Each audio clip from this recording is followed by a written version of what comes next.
The Spider King's Palace, a magical fantasy witch story from Monstrous TV. Dorothy Green, Joanna Droop, and Ethel Bloodshank were three young witches out looking for trouble in the wild wood. I'm bored with collecting herbs and potions, Joanna whinged. Picking mushrooms has given me a rash, Dorothy agreed. Let's go and tease some hobgoblins, Ethel suggested wickedly. Ooh, yes, Dorothy perked up. We can feed the guards those vomiting pills we made. We'll need to disguise the pills in some cheese or rotten meat. I've got some mouldy cheese, and I have a vial of burping juice. The three witches fetched their potions and marched off towards the Spider Hills. They came to a rocky valley. Ethel knew how to find the magic door.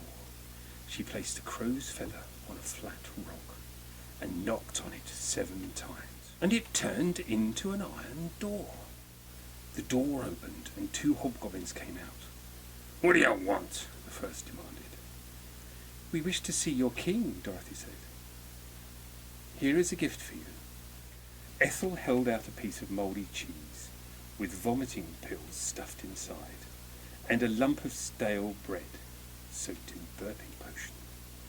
The hobgoblins gobbled the food up.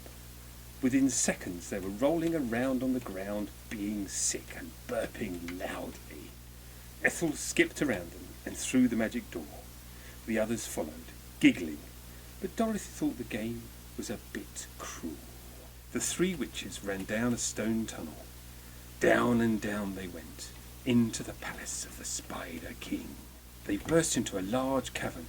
It was full of hobgoblins, and the biggest, a great fat bloated hobgoblin, sat on the back of an enormous spider. Seize them! Bind them! Whip them! He shouted. A whole crowd of hobgoblins surrounded the witches. Quick! Do something! Ethel screeched. Suddenly not so brave. Joanna pulled a tiny bottle from her robes and threw it at the nearest hobgoblins. It smashed on the floor, sending up a cloud of pink smoke. For a moment the hobgoblins hesitated. Hobgoblins usually scared of magic. But the smoke just turned into a pink rose bush.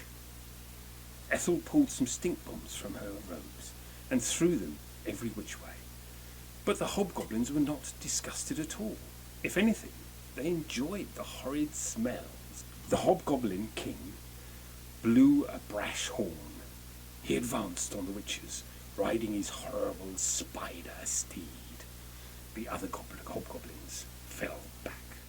A herd of giant spiders charged into the cavern. Quick, run! Dorothy shouted. Fumbling in her robes, she pulled out an ornate bottle, uncorked the stopper, and sipped the green liquid. Whilst her friends escaped, Dorothy was transformed into a small dragon. She roared and snorted flame at the spiders. Then she coughed and smoke and sparks. Breathing fire isn't easy, she thought, and roared again. The spiders, burnt by the flames, fell back, chittering nervously.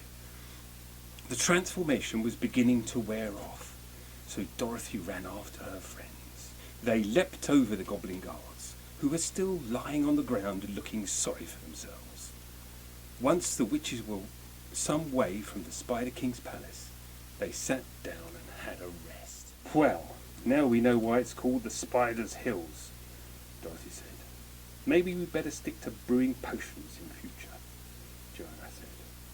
Too right, Dorothy agreed. Ethel just cackled. And they all burst out laughing.